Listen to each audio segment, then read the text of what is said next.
Zugzwang is one of the best paper airplanes I have ever designed. Look at this awesome wing shape, the tail fins, this vertical stabilizer. It looks absolutely amazing, and it locks together in its three-dimensional shape, making it aerodynamic enough to fly way over 100 feet. This was smashing against the wall of the gym I was throwing it in, so actually I don't know exactly how far it even can fly. Even better, it is not that hard to fold. This is an intermediate difficulty plane, making it way easier than most planes that would look as cool as this one. Now, if you support me on patreon.com/foldableflight, you can download and print off a template to fold one that looks like this, taking that appearance even to another level. And for just $4 a month, you would get access not only to this template, but to over 100 other templates as well. So head over there and check that out. Now let's see this plane in flight, and then I'll teach you how to fold it. But first, let me show you something awesome. Foldableflight.com has had a major update, and it is now the largest paper airplane database in the world. You can see that we have many amazing planes already, but the plan is to someday have hundreds of planes on the site. Even better is the fact that you can filter the search results by the type of plane you want to fold, its folding difficulty, and even the designer of the plane. As you can see, if I check this box, I see only the easy paper airplanes. And if I also check this box, you're looking at the easy paper airplanes designed by Kyle Boyer. Just click on a plane to learn how to fold it. With this update, Foldableflight.com is now the premier destination for any paper airplane enthusiast, so head over there and check it out. 3, 2, 1, go!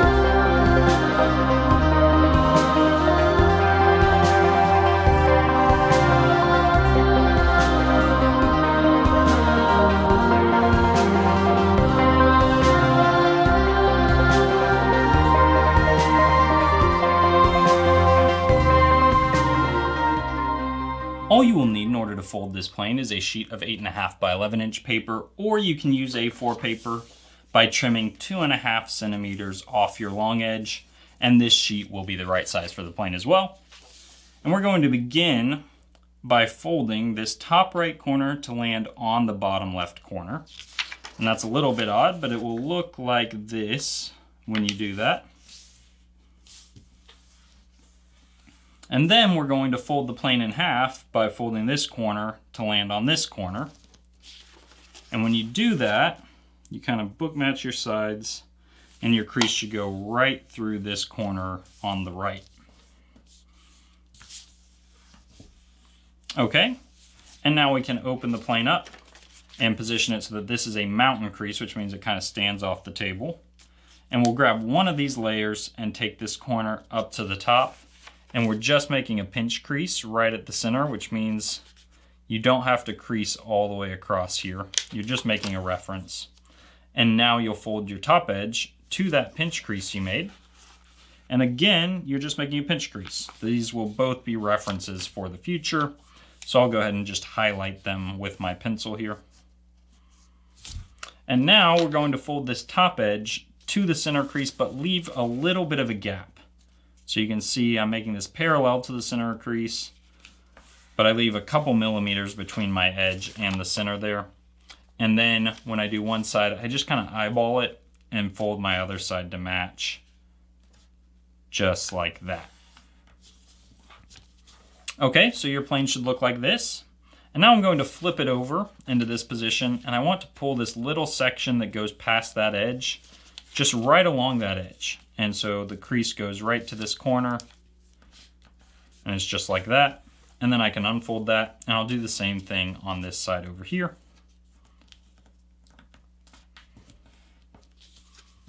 Unfold that. I'll flip it back into this position. And now I'm going to fold this edge here to land right along that edge. Again, I'm not going all the way to the center crease. And you'll notice when you start doing that, that layer might want to start moving. So I like to hold that in place as I fold this to land right on top of that edge that again is parallel to the center crease, but not quite to it. Okay, and I'll do the same thing on this side now.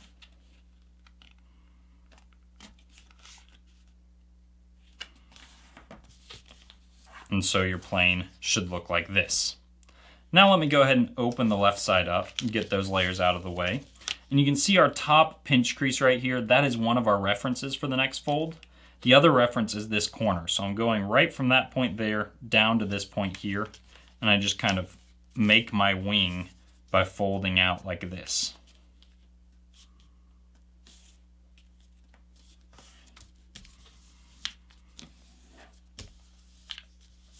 Okay, and I'll do the same thing on the other side, closing these layers up like that. And I fold right from that same point at the top and down to this corner.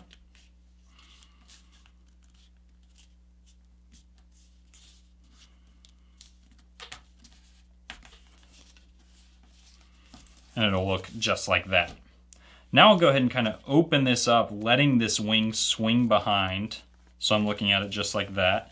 And I'm going to fold this edge here almost to that crease right there. And the layers are a bit thick, but it'll look like that.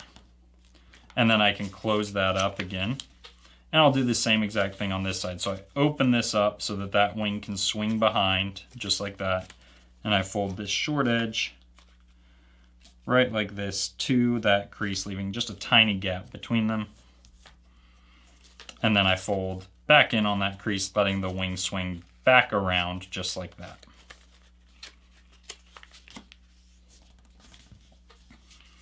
Okay, and now I'll go ahead and fold this open right along this edge here.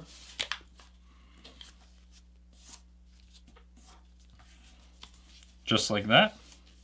I'll do the same thing on this side, pulling right along that edge.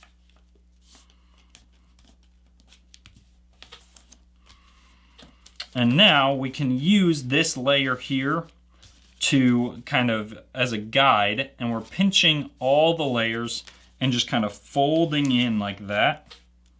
And what that does is it creates a crease on your top layer right there and prepares for a jet fold we'll be doing later.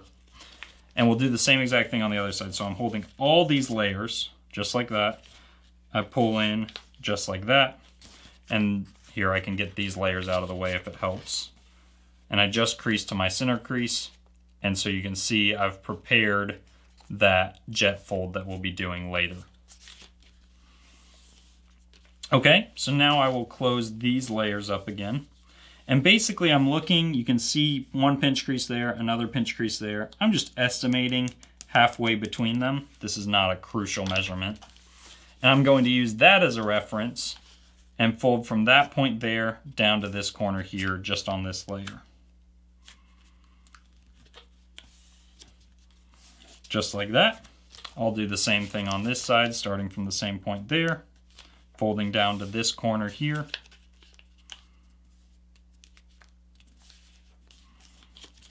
And your plane should look like this.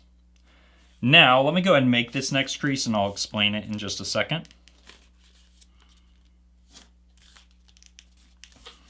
Okay, so I'll open that up. You can see my crease starts from this point right up here, and it just misses this corner. I'm aiming a little bit above that corner there. This is less than 1/4 inch or 1/2 centimeter. I'm just making a little short edge right there, like that, and I'll do the same exact thing on the other side. You can just eyeball this. It's a small measurement, so you can make it very similar or even identical just by kind of estimating and making this the same on that side. And now we have this little section here that goes past that edge. Basically, I'm just going to wrap that right around that edge just by pushing it behind like that.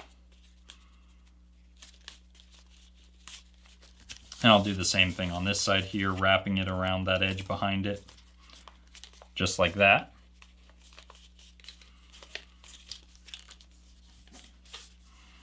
And now I'm going to crease right along this edge again, pulling these layers. So I pinch those layers, pull right along that edge, just like that. Same thing over here, pinch those layers, pull right along that edge. And now we are finally ready to do our jet fold. So I'll flip it over into this position here. When you do your jet fold, you want to hold your layers like this, and you kind of just push on that section and swing it in, and make sure that your layers are staying organized on the bottom. But you swing it in until they meet like this, and then you press everything flat, just like that. Okay, and now I'll position it like this, and I want to fold my wing up right along this edge I have here. And I'll do the same thing with this fin, just pulling it up right like that. And then I will flip the plane over and do the same thing with this wing. Fold right like that. Fold this fin just like that. And then I am essentially done, but I need to still create that central fin. And so in order to do that, I'm grabbing just one of these points at the back here, and I start to kind of reverse that center crease. You can see it's a valley there. You want it to become a mountain that you can kind of pinch together. And when you keep the rest of the plane kind of closed like this, you can pull that up and you can kind of assess exactly where you want your fin to be. You can also make it bigger by pulling, and you can kind of see how that slides forward like that. That lets you get a bigger fin, and you can decide exactly how big you want it to be. I think, you know, something like this is kind of nice. And then I tried to set this back edge to be perpendicular to this edge here, so it goes straight up if you treat that as kind of your level. So it'll look something like this. Yours can look a little different, and that's no big deal.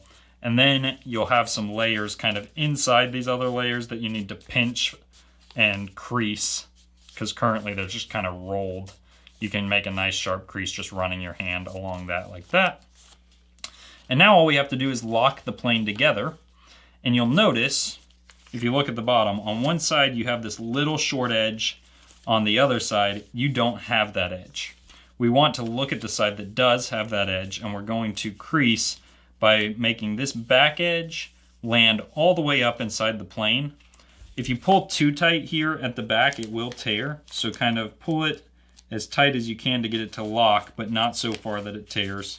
And then send that point up into the plane, just like that, and crease. And then you'll flip the plane over, and you'll kind of feel where there are layers inside here. Fold right along those inner layers and take this point up into the plane, just like that. And that creates the keel of the plane. And now all we have to do is kind of set the wing angles here. So make sure that that stays pinched in like that so that your fins look the same on both sides. It is possible for that to kind of come unfolded and they'll look different. So make sure both sides are pinched in like this.